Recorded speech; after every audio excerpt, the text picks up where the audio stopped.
प्रभु, आप तो प्रभु हो, हरि हो, भगवान हो। आप चाहते तो इस मटके से स्वयं निकलकर बाहर आ सकते थे, फिर मेरी आपने हर इच्छा क्यों पूरी की? क्योंकि मेरे भक्त की इच्छा पूरी करने में मुझे भी प्रसन्नता मिलती है। ना तो मैं अपने भक्तों का अपमान सह सकता हूँ और ना ही उनकी इच्छा अधूरी रहने दे सकता हूँ।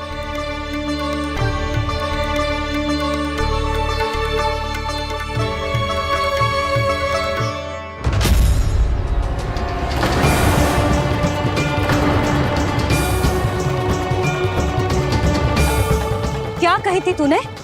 हाँ, कि तू फिर से छल ना करेगा। फिर मुझे बिना बताए घर से बाहर कैसे निकलो? क्षमा करना मैया, पर जो आपने सिखाया था मैंने तो उसी का ही पालन करो है। फिर से चतुराई कर रहे हो है ना? हाँ, आप ही ने तो कही थी ना, यदि कछु करने से किसी को हानि ना पहुंच रही हो या फिर किसी अच्छे कार्य में सहायता हो रही हो तो आज्ञा लेने की आवश्यकता ना होती। यदि तेरे कछु करने से किसी और की कोई हानि ना हो रही हो या किसी के अच्छे कार्य में सहायता हो रही हो तो मुझसे आज्ञा लेने की आवश्यकता ना है। तो किस अच्छे कार्य के लिए आया है यहाँ? एकादशी के सुबह एकादशी का व्रत खोल के भोजन करा जाता है। ये बात ना तो भोला काका को पता थी, ना शंकरी मासी को और ना ही किसी और को। और तुझे पता थी?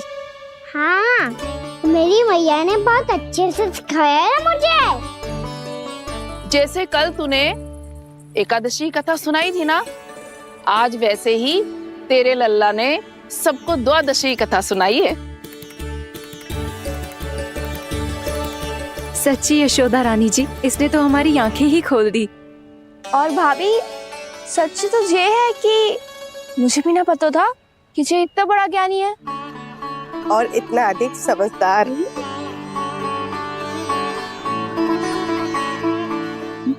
द्वादशी की कथा? वो तो मैंने इसे कभी सुना ही ना है। फिर इसे कैसे पता थी? रानी जी, जो स्वयं भगवान हैं, भला उन्हें कैसे कुछ नहीं पता होगा? मैंने तो इन्हें पहचान लिया। और हाँ, आप सब लोग भी इन्हें अपने अंतर्मन की आंखों से देखिए, हो सकता है इन्हें पहचान पाएं। ये कोई और नहीं है, श्री नारायण है, मेरे श्री हरि, मेरे प्रभु। जय श्री हरि।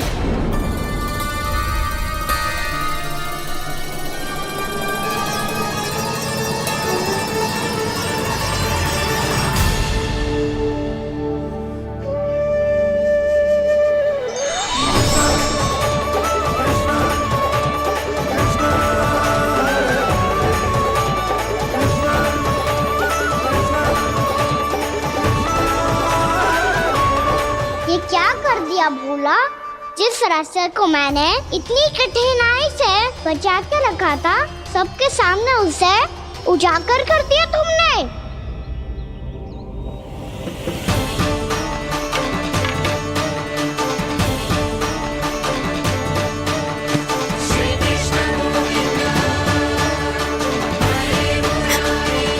नारायण,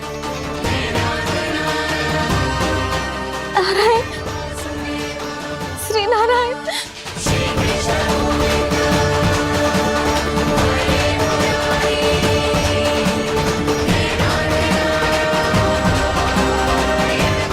श्री नारायण।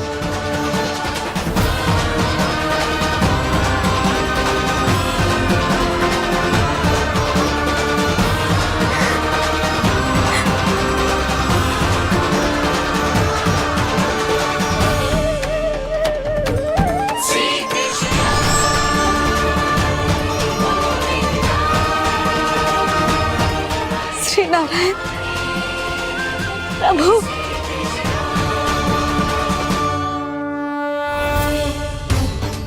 रास्ते को इतने यत्न से संभाल के रखा था, आज वो सबके सामने खुल गया। और तो और मेरा भेद मैया को भी पता चल गया बाबा। सब कहते रहे पर मैंने एक न मानी। सबने कही थी कि आप भगवान हैं, पर मैं मूर्ख आपको पहचान ही ना पाई। कितनी अभागी हूं मैं।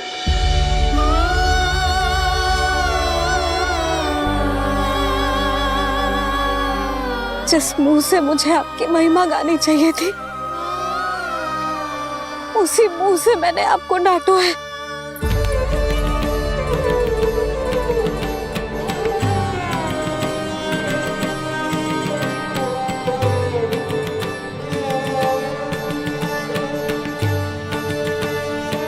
जिन हाथों से मुझे आपके चरण छूने चाहिए थे, उन हाथों से मैंने आपके कान पकड़े।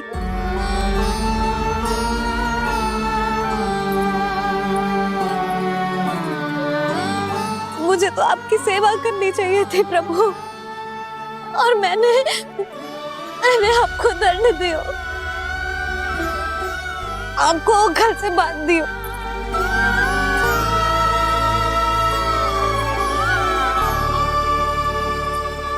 बावली हो गई थी प्रभु। अपने श्री नारायण को, अपने प्रभु को एक साधारण सा बालक समझ लियो मैंने। मैं आपके लिए भगवान नहीं हूँ मैया, साधारण बालक ही हूँ, बस आपका लल्ला। बुद्धि भ्रष्ट हो गई थी, भूल पर भूल करती चली गई। आज भी आपके पीछे पीछे छड़ी लेकर दौड़े चले आए।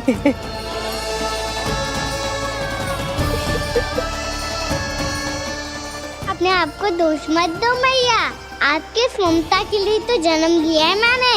हमारा मन बदलने मत दो, मेरे लिए वही पुरानी मैया बनी रहो आप, और मुझे रहने दो आपका वही नटखट लल्ला। मुझे क्षमा कर दो प्रभु, मुझे क्षमा कर दो। बाबा ये कैसा अंत हो गया आज?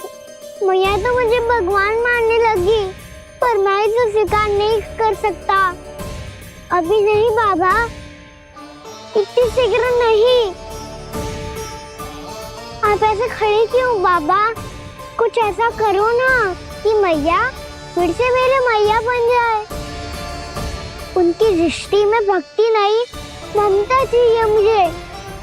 कान्हा, मेरे सामर्थ्य में हो तो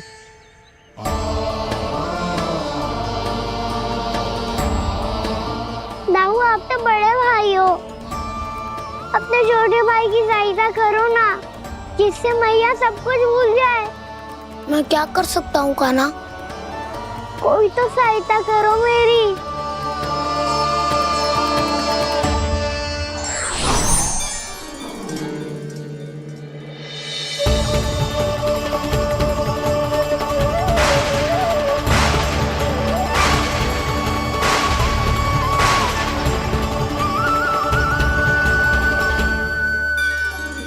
अपने आप को संभालिए प्रभु।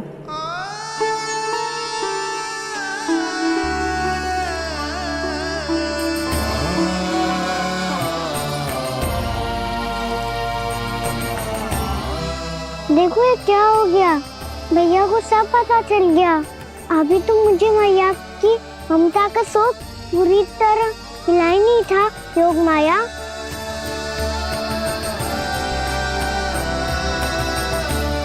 मेरी सहायता करो ना। कितनी अद्भुत है ममता की शक्ति। भगवान को भी एक साधारण बालक बना देती है। बालक की बना रहना चाहता हूँ मैं, नहीं चाहता दिव्य होना, नहीं चाहता भगवान बनना। बस मैया की गोद में रहकर ममता की रस से सेम को भिगोना चाहता हूँ। इनकी डांट फटकार का सुख पाना चाहता हूँ। कुछ भी करे योग माया, पर इन सबको भुला दो मेरा सत्य।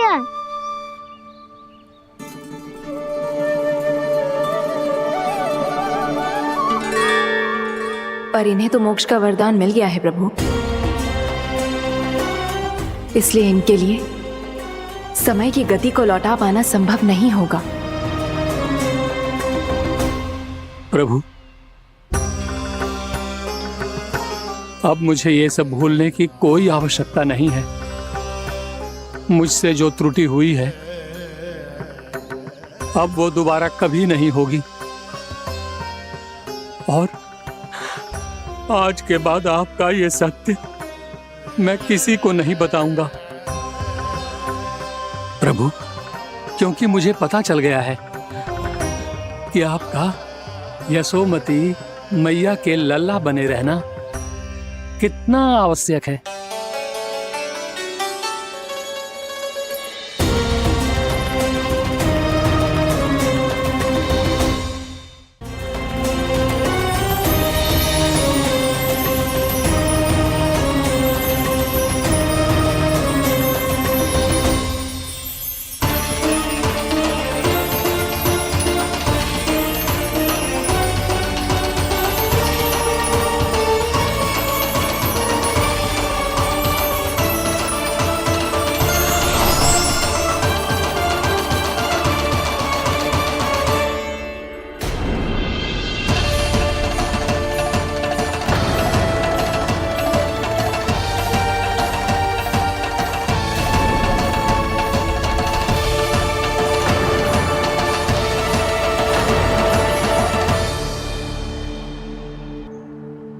मैया आपकी छड़ी।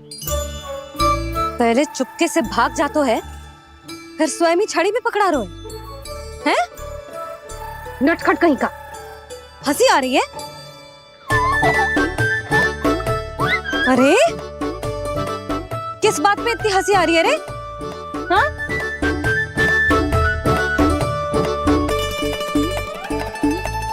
आपकी लीला अद्भुत है प्रभु, और अद्भुत है आपका मैया के प्रति प्रेम। हंसी ना है मैया, ये तो प्रसन्नता है, अपने मैया से मिल जाने की प्रसन्नता। अच्छा, ढूंढ मैं तुझे रही हूँ और तू कह रहे हो कि मैं मिल गई तुझे। तू घर चल लल्ला, अच्छे से पिटाई करूंगी तेरी।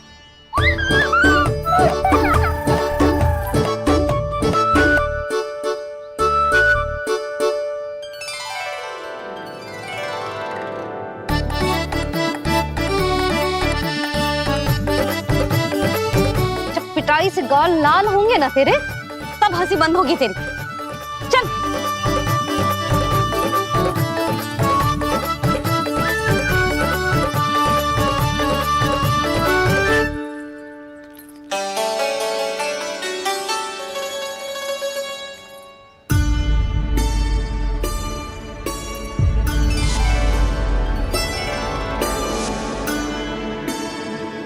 लगता है भैया की और चतन स्मृति वापस आ रही है।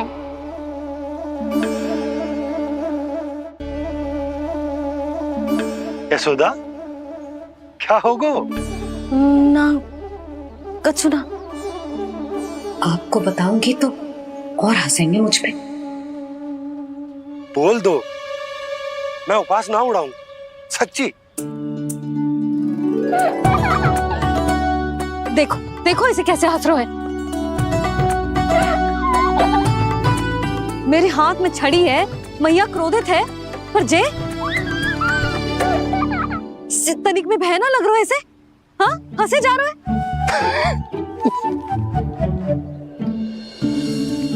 दोनों बाबा लल्ला एक जैसे हो। चल तू, चल चल। दाऊ, आप तो बड़े भाई हो, अपने छोटे भाई की सहायता करो ना, जिससे मैया सब कुछ भूल जाए। सुबल, तू कच्चू खा क्यों ना रहो है? व्रती करना था तो बलराम के जैसे कल कर ले तो। कल तो एकादशी भी थी। कान्हा के बिना कछु करने का मेरा मन ही ना कर तो। बात तो सच्ची है, उसके बिना गोचारण भी ऐसा लगता है जैसे कितना भारी कार्य है, व्यवस्था में करना पड़ता है। सही कह रहे हो तुम दोनों। मैं तो गोपालक भी इसलिए बना था ताकि कान्हा के संग खेलने को मिल जाए। बलराम तो हमारा सगा काम और मुख्य अधिक है।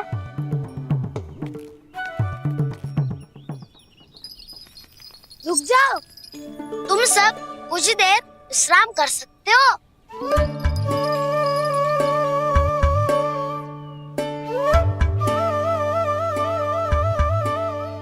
तू बोल।